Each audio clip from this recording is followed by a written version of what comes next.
지난 5개월 동안 창세기를 본문으로 한 설교를 오늘로서 마치고자 합니다.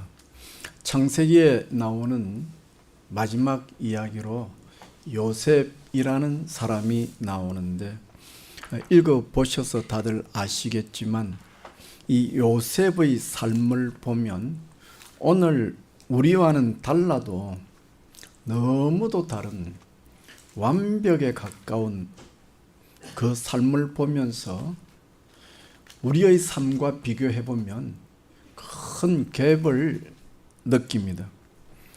따라서 이런 본문을 우리가 단순 평면적으로 우리에게 적용해서 오늘날의 종교 윤리적 차원에서 결론을 내기에는 우리의 마음이 너무나 벅찹니다.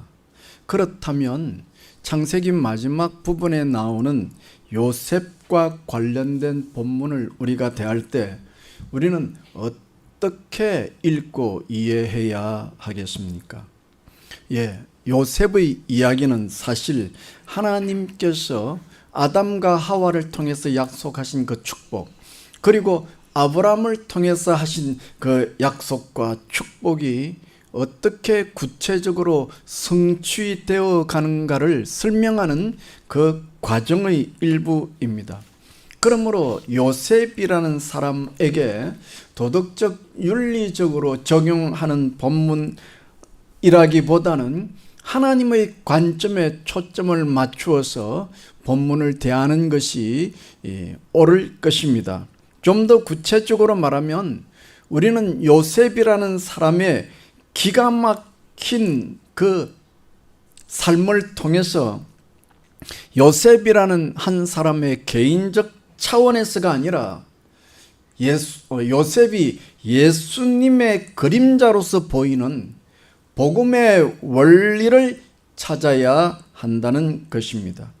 따라서 저는 이런 관점으로 오늘 본문 창세기 40장 1절로 23절에 있는 말씀을 가지고 요셉의 꿈 해몽이라 하는 주제로 말씀을 드리고자 합니다. 첫째로 꿈 해몽에 대한 신학적 원리입니다. 먼저 결론적으로 말씀드리면 우리가 일상생활 속에서 경험하는 꿈, 이 꿈은 하나님께서 성경이 완성된 오늘 지금에도 성경에 기록되는 그런 계시 차원은 아니지만 우리와 개별적 차원에서 의사소통을 가지기 위한 특별히 꿈을 통해서 우리에게 말씀하시기도 한다 하는 것입니다. 그러나 이런 신학적 결론을 여러분에게 말씀드리면서 여러분들에게 많은 주의를 요청하는 바입니다. 왜냐하면 이 꿈과 관련해서 많은 이단들의 잘못된 해석과 적용이 우리 주변에 있기 때문입니다.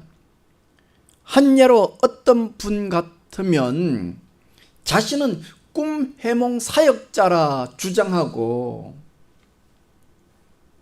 꿈을 해석해 주는 것이 내 일이다, 이렇게 가정에서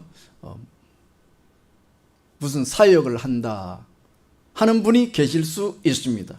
그리고 또 어떤 교우들은 자신이 꾼 꿈을 해몽해 주는 사람을 찾아서 이곳저곳을 찾아다니며 물어보는 사람들이 또 있습니다. 그러나 이 모든 것은 참으로 위험하고 잘못되기 쉬운 그런 신앙적 행위라 할 것입니다.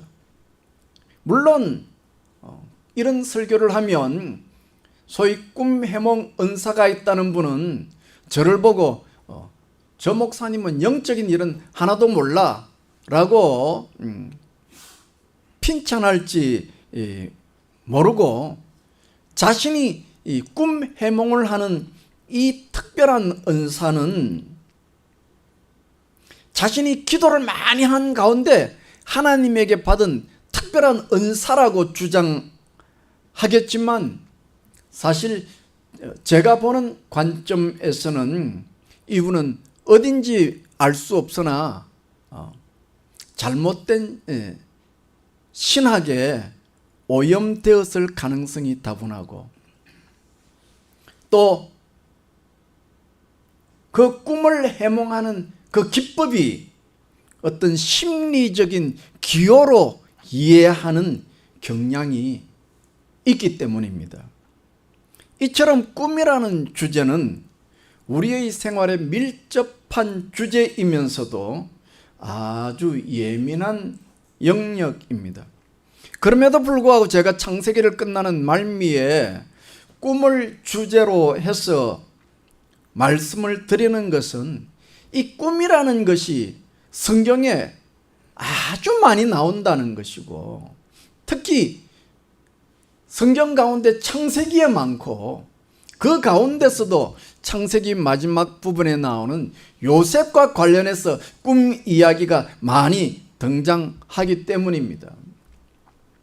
오늘 본문을 보면 요셉과 함께 지하 감옥에 갇혔던 애굽의 두 관원장이 있었는데 이 두 분들이 꿈을 꾸었습니다. 그리고 이분들은 꿈을 꾸었는데 그 꿈의 구체적인 의미를 알 수가 없었습니다만은 뭔가 그 꿈이 특별하다, 다를 때 꾸었던 꿈하고는 다른, 뭔가 기분이 불편하거나 아니면 정반대거나 뭔가 이런 평상시에 꾸는 그런 꿈이 아니다 라는 것을 느낄 수 있었습니다. 오늘 우리도 역시 자주는 아니지만 아주 특별하게 이런 꿈을 꿀 수가 있습니다. 대부분의 꿈은 자고 일어나면 마치 아침 안개처럼 잊혀져 버리는 것이 일반적인데, 아주 생생하게 그 꿈이 기억나고 그 꿈을 꿀 때나 꾸고 난 후나 어떤 내 마음의 어떤 소위 말하는 어떤 감정이나 느낌이라는 것이 아주 가득한 그런 명료한 꿈이 있을 수 있습니다. 물론 일상생활 속에서 우리가 꾸는 꿈은 죄송한 표현이지만 대부분 개꿈일 가능성이 높지만은 간혹 이런 아주 이상한, 아주 강렬한, 평생 잊지 못할 꿈을 꾸는 경우가 있습니다. 아마도 오늘 본문에 나오는 이 애굽의 두 관원장이 그런 꿈을 꾸었나 봅니다. 왜냐하면 이들이 꿈을 꾸고 나서 아주 이상한 이 감정을 느꼈을 뿐만 아니라 꿈을 꾸고 나서 깨어나서 두 관원장이 서로 이야기를 해보니 이 꿈이 기가 막힌 거예요. 같은 날 밤에 꾸었어요. 같은 날 밤 같은 장소에서 꿈을 꾸었어요. 그 두 사람의 꿈이 한편으로는 판박이처럼 비슷한 틀을 가지고 있어요.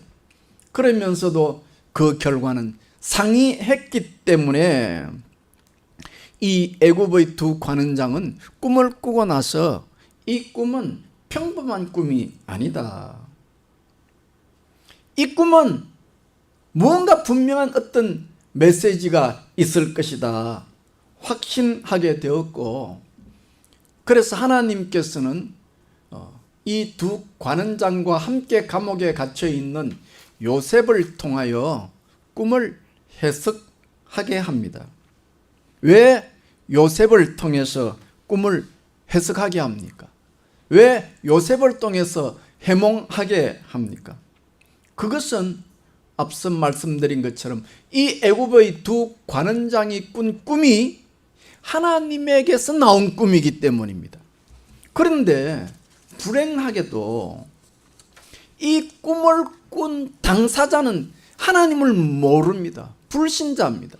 하나님을 모르는 불신자가 하나님에게서 나온 꿈을 꾸었으니 이게 뭔가 이상하다, 특별하다 하는 느낌은 가지겠지만은 하나님을 모르니 하나님이 준 메시지를 알기에는 역부족이었을 것이기 때문입니다. 그래서 요셉은 자신이 경험한 하나님을 만난 경험, 그리고 하나님을 만나고 체험한 복음의 원리를 가지고 이 꿈을 해석해 주었던 것입니다. 그렇다면 이 꿈 이야기가 어디 이 요셉에게만 있는 것이겠습니까? 신약 성경으로 나오면 바울에게 있어서 꾼 꿈이 있습니다. 우리가 잘 아는 꿈이고, 그 바울의 꿈 때문에 이 복음이 어떻게 됐죠? 아시아로 돌아가지 않고 유럽으로 전파되어지는 결정적인 일을 하죠. 요셉이 여러분 잘 알지만은 마게도니아로 가는 꿈을 꾸죠. 성경에 보면 사도행전 16장에 나오는 이야기인데, 이때 성경은 말씀하기를 꿈에 사도 바울이 환상을 보았다라고 말합니다. 목사님, 환상이라 그랬지 꿈이라고 말씀하지 아니했잖아요. 다시 말하면 환상이란 무엇이냐? 꿈은 우리가 일반적으로 말하는, 내가 일상생활 속에서 한번 꾸고 아침에 일어나 잊어버리는 그런 개꿈을 일반적으로 말할 때 표현한다면, 그 꿈이 하나님의 뜻을 정하는 아주 특별한 계시를 드러내는 그런 꿈일 때는 성경을 그것을 환상이라고 표현한 것입니다. 그러니까 사도 바울은 그 밤에 꿈을 꾸었는데 그 꿈이 일반적인 어떤 개꿈이 아니라 하나님께서 자신에게 무언가를 가르쳐주는 하나님의 뜻을 알게 하는 계시였다는 것입니다. 그래서 그것이 성경에 기록된 것이죠. 그래서 이 부분을 성경은 환상이라 표현하는 것입니다. 그래서 사도 바울은 그날 밤에 꿈을 꾸었는데 그 꿈 속에서 아주 강력한 영적 사인을 느꼈고, 이 꿈이 무슨 뜻인지 단박 알 수 있었습니다. 그러나 본인이 느끼는 것이 주관적이기 때문에 함께 사도 바울과 함께 복음을 전하는 그 팀들에게 이 꿈을 이야기하고 객관적으로 점검받고 그 뜻대로 유럽으로 복음을 들고 나갔던 것입니다. 그러니까 이 두 종류를 생각해 보면, 전자의 창세기에 나오는 두 관원장이 꾼 꿈은 분명히 하나님으로부터 받은 계시의 꿈이나 당사자가 불신자였어요. 그래서 하나님의 뜻을 몰라서, 하나님을 모르니 하나님의 뜻을 모를 수밖에 없어요. 그러니 하나님을 잘 아는 요셉을 통해서 꿈 해몽을 부탁했던 것이고, 사도 바울은 믿음의 대표적인 주자였기 때문에 자신이 꾼 그 특이한 꿈을 통해서 하나님의 뜻을 알았다 하는 것입니다. 그래서 해몽이 필요 없었다는 것입니다. 따라서 이 두 가지의 경우를 보면서 오늘날 우리가 꿈을 꿀 때에 일반적으로 꿈을 꾸고 가물가물하게 잊어지는 꿈이 아니라 아주 내 뇌에 인상 깊게 느껴지는, 꾸고 나서도 너무너무 명료하고 아주 특별한 그런 꿈을 꾸었다고 하면, 그것이 하나님으로부터 온 계시의 꿈이라고 한다면 우리는 하나님을 알기 때문에 당연히 본인 스스로가 그게 무슨 뜻이라는 것을 얼추 그 뜻을 명확하게 알 수 있고, 그래도 무언가 더 확신을 가지기 위해서 교회에 와서 장로나 목사님에게 그 꿈을 이야기하고 객관적인 확신을 가지는 것은 꿈에 대한 바른 해몽의 자세일 것입니다. 그러나 일반적으로 우리가 꾸는 꿈은 대개 육체적 형편 때문에 질병으로 꿈을 꿀 수가 있습니다. 예를 들면 꿈에 뭘 자꾸 먹는다, 먹는 꿈을 꿨다.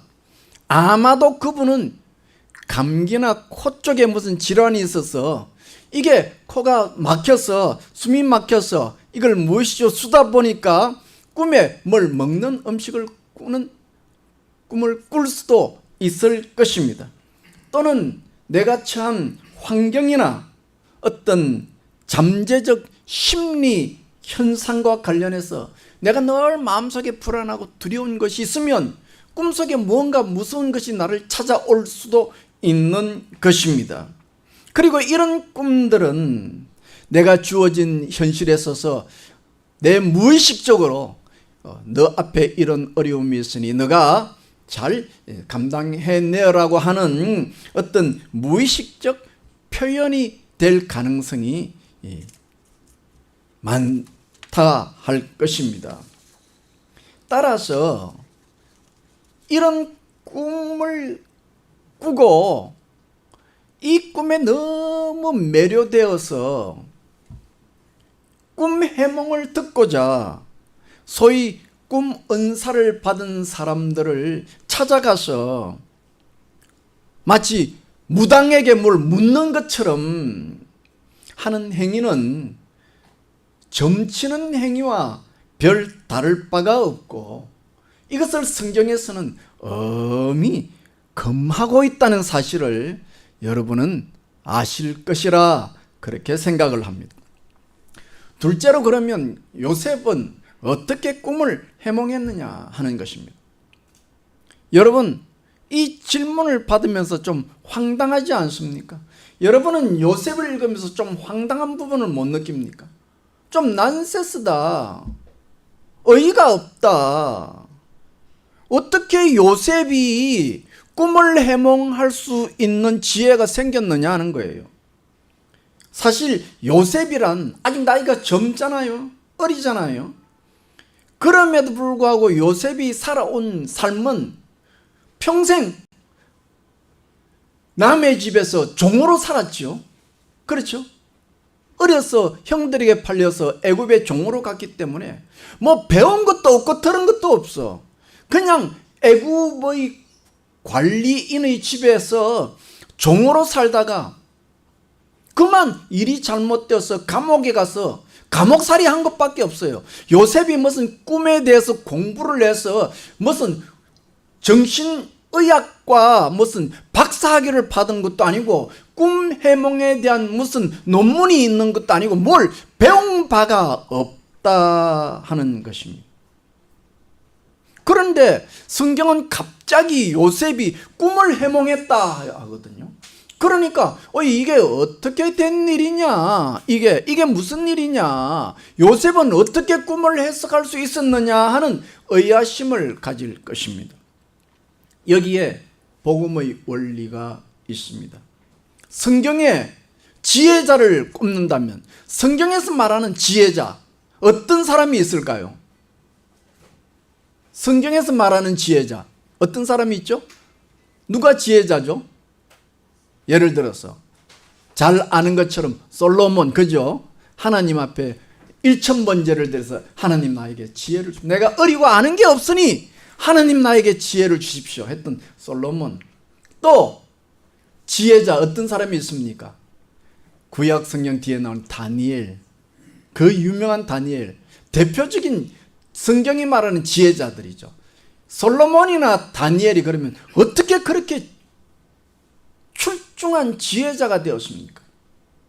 잠언서에 보면 여호와를 경외하는 것이 지혜의 근본이다 말씀하잖아요. 그러니까 이 지혜라고 하는 것은 내가 세상에서 무슨 공부를 많이 하고 뭐 석사가 되고 박사가 되어서 지혜가 있는 것이 아니고 여호와를 경외할 때 지혜라는 것이 생긴다 그 말이에요. 저는 많이는 아니지만 그런 분들을 내 주변에서 간혹 봐왔습니다. 소위 말하는 세상에서 가방끈은 참 짧고 그런데도 불구하고 기도를 많이 하신 분들 가운데 굉장히 지혜로운 거예요. 세상에 무슨 대학을 나온 한 사람보다 더 지혜로운 거예요. 너무너무 지혜로우신 거예요. 왜? 그분들은 세상적으로 보면 가방끈이 짧고 아는 것이 부족함에도 불구하고 그렇게 지혜로우냐? 제가 본 사람의 공통적인 경험은 그분들은 기도에 깊이 내려간 것이, 여호와를 경외하는 그 가운데 가장 중요한 하나는 뭐겠어요? 다름 아닌 말씀과 기도죠. 말씀과 기도. 그러니까 우리가 말씀과 기도에 심취하면 어떻게 되죠? 하나님을 만나겠죠. 말씀과 기도에 심취하다 보면 하나님이 어떤 분인지를 깨닫는 거죠. 하나님의 성품이 어떤 것인가를 알 것이고, 하나님께서 이 우주를, 이 지구를 통치하는 통치의 원리가 뭔지도 알 것이고. 그런데 이 요셉에 관해서 제가 저 전날 한번 설명을 드렸습니다마는, 그 요셉을 대표적으로 별명을 짓는다면 뭐라고 제가 별명을 지었는지 혹시 기억나십니까? 요셉이 어떻게 그런 사람이 되었느냐? 그것은 고자질쟁이였다. 어릴 때부터 툭 하면 형들 무슨 일들을 아버지한테 계속 고자질을.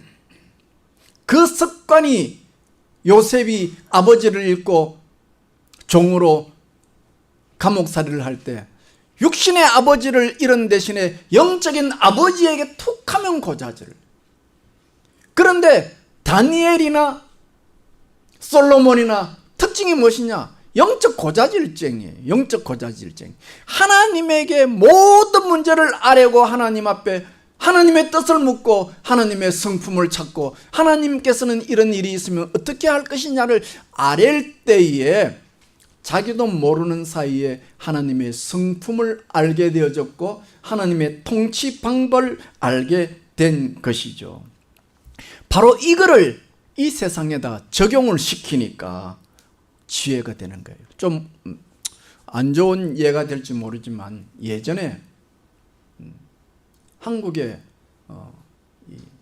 기독교에 대한 많은 자료가 없을 때에 일부의 목사님들께서 우리나라에 번역되지 않은 영어 설교집을 읽은 분들이 많이 있어요. 우리와 일본의 차이점이라 보면 우리는 번역하는데 굉장히 인색하거든요. 나만 영어를 좀 알면 나만 그거를 알고 누릴 생각하지, 그것을 번역을 해서 온 사람들이 읽도록 하는 작업에 매우 인색했어요. 교회에서도 그랬어요. 영어를 좀 아시는 목사님들이 국내에 개봉되지 않은 영어 설교집을 읽고 강단에서 설교를 해서 유명한 목사님으로 이름을 날린 경우가 허다하지 않습니까? 하물며 목사님들이 국내에 개봉되지 않은 미번역 영어 책을 읽고 설교를 해도 많은 사람들에게 지혜가 뛰어나고 말씀을 잘 전한다고 평한다면, 생활 속에서 하나님을 만나고 하나님의 성품을 깨닫고 하나님의 통치 방법을 알고 하나님은 이런 경우에는 이렇게 하신다는 그 원리를 아는 사람이 그 원리를 세상에 적용할 때 지혜로운 사람으로 드러날 것은 당연할 것입니다. 그래서 시골에 있을 때에도 한글을 전혀 모르시는 분이, 한글을 모르시는 분이 한글을 줄줄 읽는 역사가 있었던 것을 저는 경험했어요. 기가 막힌 일 아닙니까? 한글을 다른 세상 책은 못 읽는데 성경책은 떠듬떠듬 읽어 내려간다는 것입니다. 뭐예요? 하나님을 아는 지혜가 생긴 것이죠. 그렇다면 요셉이 영적 고자질증으로 하나님 앞에 고함으로 깨달은 원리가 무엇입니까? 이 이야기는 오늘 본문이 40장인데 40장 바로 앞에 보면 성경 저자가 아주 적나라하게 원초적으로 설명하고 있습니다. 요셉이 아버지를 떠나서 애굽의 종살이로 가서 애굽에서 종살이를 살았던 삶을 크게 세 가지 사건으로 설명하고 있는데, 그 세 가지의 사건을 하나의 틀로 딱 묶어놨습니다. 성경저자. 그게 뭐냐니까 처음에는 고난이고 처음에는 아픔이고 처음에는 괴로움이나 그 아픔과 고통과 괴로움을 하나님께 아뢰면 하나님께서 그것을 받으시고 새로운 축복으로 변화시켜 주신다는 이 원리입니다. 이 원리를 우리가 잘 아는 기독교 십자가로 적용시키면 내 아픔과 고통과 낮아짐과 깨어짐과 부셔짐과 고통과 괴로움을 하나님 앞에 아뢰면 하나님께서 성령으로 우리에게 작용하셔서 하늘의 새로운 성품으로 바꾸어 주신다. 그래서 찬송가 가사에 깨어져야 하리, 부셔져야 하리. 무슨 말이에요? 하나님 앞에서 깨어지고 부셔지고 찢어지니까 하나님께서 성령으로 어루만지셔서 새로운 하늘의 성품으로 만들어 주시더라 하는 원리가 되겠죠. 이 원리를 창세기 39장에서 무려 3번이나 똑같은 패턴으로 반복해서 소개하고 있다는 것입니다. 이 복음의 원리가 요셉의 지혜였을 것입니다. 따라서 요셉이 무슨 꿈에 대한 박사 논문을 내서가 아니고 그가 뭐 정신과 의사가 되어서가 아니고 요셉이 자신에게 어려서부터 닥친 고난이 너무 많아. 자기도 이해할 수 없는 시련이 너무 많이 닥쳐왔어. 자기로서는 어떻게 할 수 있는 방법이 없어. 헤어날 방법이 없어. 그래서 할 수 있는 것이 영적 호자질증이에요. 어릴 때 아버지에게 구하면 아버지가 해결해 줬던 걸 기억하고 이제는 육신적 아버지를 떠나고 나서 영적인 아버지에게 자신의 모든 문제를 고백할 때 하나님께서 덮어주시고 새로운 것으로 만들어주시는 그것을 알았던 것이죠. 이게 요셉의 지혜였어요. 그러니까 요셉의 이 지혜는 자신이 기도하는 가운데 하나님의 성품과 하나님의 통치 원리를 깨닫고 그것을 삶에 적용시키는 복음의 원리를 희미하게나마 알았던 사람입니다. 그런데 우리 대한민국은 어떤 특성이냐니까 우리 민족은 개천절 하늘에서 문이 열린 날, 다시 말하면 우리 대한민국 백성들은 굉장히 영적인 백성이에요. 그래서 이 대한민국에 미신이라는 뿌리가 거대하게 뿌리를 잡았어요. 그래서 교회 안에 성경을 해석하면서 소위 영적이라는 말로 미신적으로 받아들이는 사람이 많아가지고 이 꿈의 해몽을 어떻게 하느냐, 어떤 분은 앉아서 자기 집 앉아서 기도하면 어떤 A 성도가 무슨 일이 일어나는지 환히 보인다는 거야. 저 사람이 심장이 아프구나. 기도하는 가운데 심장이 딱 떠오른다는 거죠. 저 사람은 기도를 해보니 저 사람이 왼쪽 무릎 관절이 깨어졌구나 하는 게 눈에 관절이 딱 보이더라는 거예요. 집에 앉아서 어떤 사람을 위해 기도하니까 그 꿈에 관절 부러진 게 보이더라는 거예요. 이렇게 미신적으로 해석하고 자신은 기도를 하면 무슨 남의 마음에 있는 것을 무슨 질병을 무슨 어려운 환경을 환히 들여다보는 신통력의 소유자처럼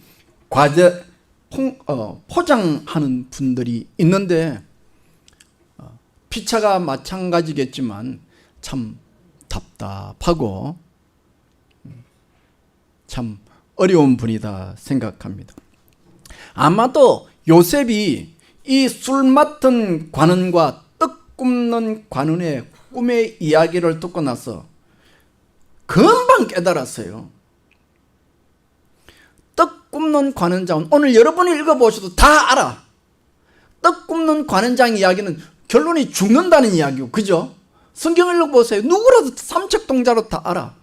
술 맡은 관원장의 꿈은 새로운 축복이에요. 그런데 이들은 하나님을 모르기 때문에 이 꿈의 메시지를 알 수가 없어요. 그런데 야곱은 하나님의 메시지, 하나님의 복음의 원리를 알았어요. 내가 처음에는 어렵고 힘들고 고통스럽고 괴롭고 이해가 안 되고 고난의 시련이 나에게 왜 이렇게 닥쳐오느냐 싶지만 이것을 하나님 앞에 아뢰면 하나님께서 이것을 바꾸어서 축복으로 새롭게 만들어준다는 이 복음의 원리를 알았던 거예요. 이 복음의 원리를 가지고 이 두 관원장의 꿈을 딱 적용해 보니까 옳구나, 바로 그거구나. 하나님께서 두 관원장에게 꿈을 보여준 것은 두 관원장의 앞날을 예언하라고 준 꿈이 아니라 본래 목적은 이 꿈을 통해서 요셉에게 하나님의 메시지를 알려준 거예요. 무슨 메시지?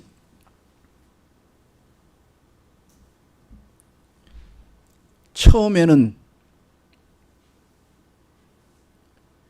떡관원장의 꿈처럼 내 인생이 죽는 꿈이구나, 고통받는 꿈이구나, 괴로움의 꿈이구나. 그러나 이 두 꿈을 하나로 뭉쳐보니까 따로따로 떨어졌을 때는 별 의미를 모르겠는데 이 두 꿈을 요셉이 해석해주면서 딱 하나로 결합시켜 보니까 복음의 원리가 딱 맞아 들어가는 거예요. 아, 내 인생이 전반기에는 고통스럽고 괴롭지만 이것을 하나님 앞에 아뢰면 술관원장의 새로운 축복으로 내 인생이 열리겠구나 하는 것을 분명히 해석할 수 있어요.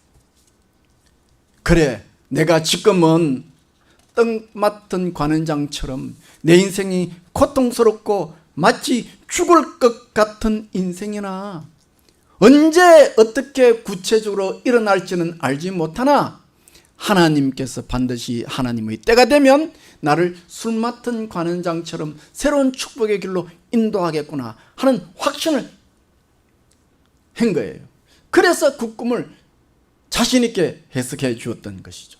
셋째로, 그러면 요셉이 이 꿈을 해몽한 결과가 무엇입니까? 요셉은 어린 나이에 종으로 살아야 했고 죄인으로, 노예로, 죽음을 앞둔 범죄자로 살아야 했습니다. 얼마나 억울하고 얼마나 원통했겠습니까? 그러나 요셉이 어떻게 그 지하 감옥에서, 햇빛도 안 도는 그 감옥에서 수년간 고통당하면서 시편 105편에 보면 뭐라 했냐니까 쇠사슬이 요셉의 영혼을 얽어맸다라고 표현하고 있어요. 그렇게 고통스러운 그 환경 속에서 어떻게 그 환경을 이겨낼 수 있었느냐, 실망하지 않고 낭망하지 않고 버텨낼 수 있었느냐, 이 복음의 원리가 있었기 때문에 내가 지금은 이렇게 고통을 받지만은 언제 어떻게 될지 모르지만 하나님께서 나를 새롭게 축복할 것이라는 그 복음의 원리. 예수님께서 지금은 전반에는 십자가에 못 박혀 죽으시지만 그러나 주께서 부활하시고 승천할 것이라는 이 복음의 원리를 붙잡은 거죠. 그래서 지금은 힘들고 고달프나 언젠가는 꽃이 피고 열매가 맺을 것이라는 이 원리를 붙잡고 지하 감옥을 버텨 나갔고 좌절하지 않았다는 것이죠.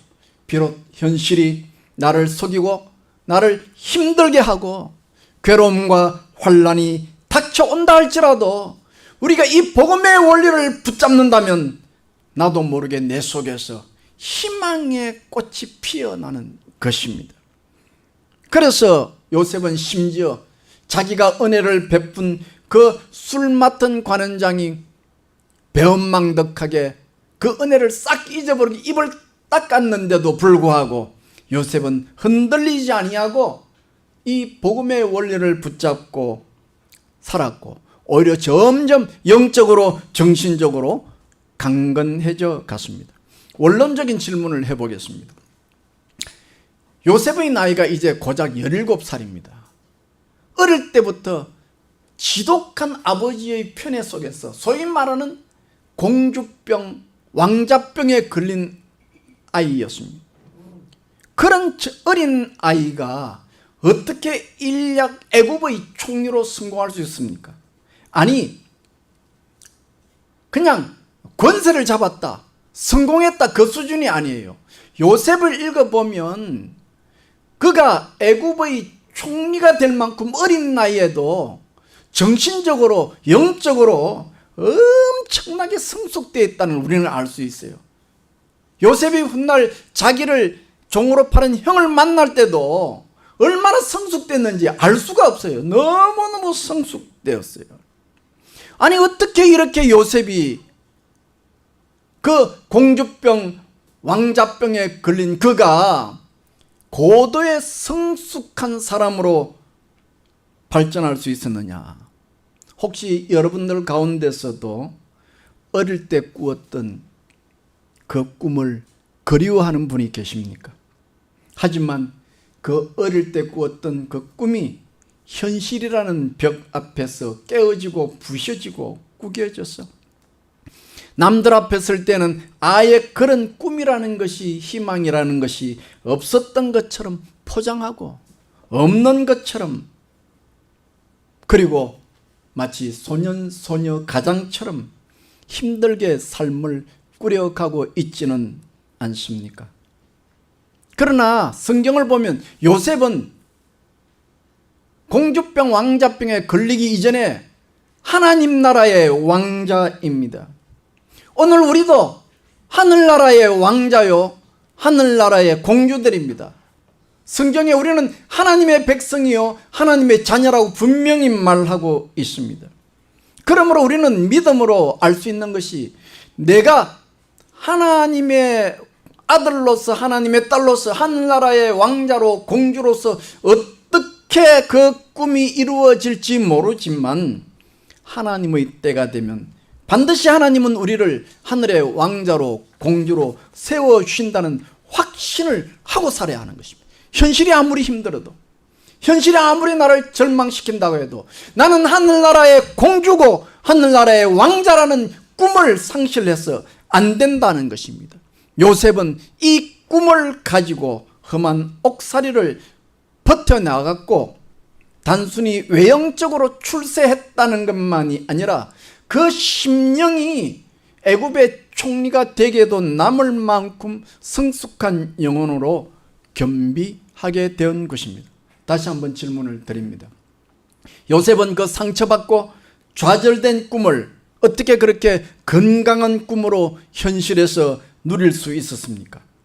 여기에 우리가 다시 한번 돌아보아야 할 것은, 요셉은 하나님 아버지와 막힘없는 관계였다는 것입니다. 하나님 아버지와 친밀하다는 것입니다. 하나님 아버지와 내가 친밀하다는 것은 내가 의로워서가 아닙니다. 아니, 감히 누가 이 세상에 자신의 의와 자신의 잘남과 자신의 권력과 자신의 돈으로 하나님과 대면할 수 있는 사람이 어디 있겠습니까? 우리는 다 죄인이고, 우리는 다 무력하고, 우리는 다 내 꼬라지에 대하여 열등감이 있는 사람들입니다. 하나님 앞에서 다 죄인들입니다. 그리고 오직 하나님 앞에 구할 것이라고는 긍휼과 자비밖에 없는 사람들입니다. 그러므로 우리가 이 긍휼의 하나님 앞에, 헤세드의 하나님 앞에 나의 모든 부끄러움을 드러내고 십자가의 보혈로 사함을 받는다면 내 심령은 날마다 새로운 하늘의 성품으로 빚어지는 지혜자로 성숙되어 갈 것인데, 이런 삶이 저와 여러분의 삶 위에 부어지기를 예수님의 이름으로 축원합니다. 기도하겠습니다. 하나님 아버지, 감사합니다. 요셉이 지녔던 복음의 원리를 우리도 붙잡습니다. 현실이 힘들고 어렵고 고난 속에 있어 나의 미래가 보이지 않을 때도 있으나, 오늘 저희들은 믿음으로 복음의 원리를 붙잡습니다. 주께서 십자가에 못 박히시는 그 현실 넘어 주의 부활과 성천의 역사가 있었던 것처럼, 오늘 우리의 고통과 어려움과 안타까움을 하나님 앞에 하려면 하나님께서 우리를 불쌍히 여기시고 성령을 보내시고 새롭게 하시고 치료하시고 확신을 주시고 내 마음속에 꿈을 주셔서 일어나게 하심을 믿습니다. 이 믿음으로 살아가게 하여 주옵소서. 이 믿음으로 일어서게 하여 주시고 뛰어가게 하시고 독수리처럼 창공을 향해 날아가는 저희 되도록 축복하여 주시옵소서. 감사하옵고 예수님 이름으로 기도하옵나이다. 아멘. 이 시간에